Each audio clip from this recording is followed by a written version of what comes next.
Ghost Stories is a barnstormer of an entertainment, a fairground ride with dodgy breaks. It's an anthology of creepy supernatural tales in the intensely English tradition of amicus portmanteau movies from the 1960s, such as Dr. Terror's House of Horrors or the Ealing classic Dead of Night. Each story is made individually stranger and tinglier by the way the film allows you to notice an overarching narrative between them, becoming increasingly visible through the uncanny accumulation of coincidental detail. The film's writer directors Andy Nyman and Jeremy Dyson have adapted it from their colossally successful stage show. Nyman is the actor, writer, and magician who has devised productions for Darren Brown. Jeremy Dyson is the actor, comedy writer and co-creator of The League of Gentlemen. I never saw Ghost Stories in the theater, but I wonder if the broader, brasher moments might have been more effective live.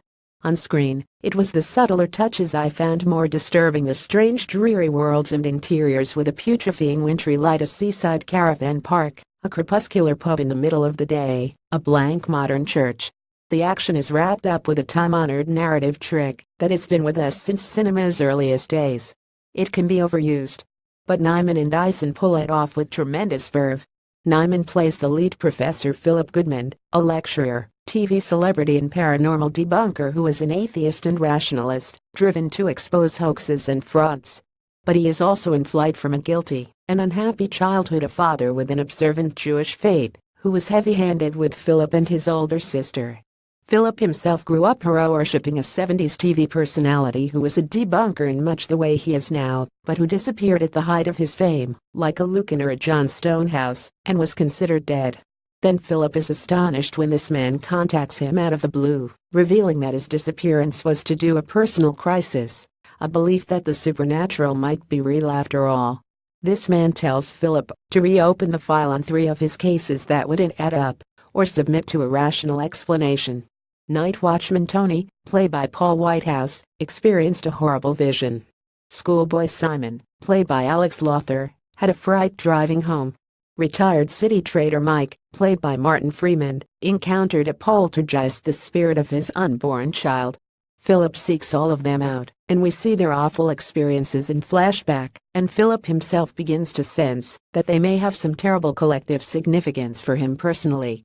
Whitehouse, Lothar and Freeman enjoy themselves greatly in their roles and give terrific support, perhaps especially Whitehouse's Tony, who commands the screen in what is the film's most effective, yet determinedly downbeat scene.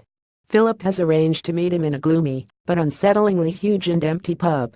Tony is prickly, defensive, careworn, with jokey mannerisms, and yet clearly always on the verge of hostility, or even violence, to this nervy tele-academic who has sought him out and wants to open up old wounds. Lothar is fanatically intense as the young man who has been brought to near break down by his experiences and by a dysfunctional home life. There is an eerily surreal glimpse of his parents standing motionless at the kitchen sink with the tap running. Freeman's Mike is a smarmy piece of work on his country estate, and a nasty little anti-Semite whose casual jibes to Philip about your lot bring us closer to a terrible flashback that lives perennially in Philip's own head. Ghost Stories is a very male film, dominated by male characters, but it is overtly about a macho sort of anxiety. It's not a film that wants to be subtle, and, as I say, its unsubtler flourishes and jump scares may have been more potent in the theater, like outrageously startling but cleverly managed stage illusions. But there's a tremendous atmosphere to this picture, a dreamlike oddness and offness to everything. Nyman and Dyson have created a weird world of menace, despair and decay,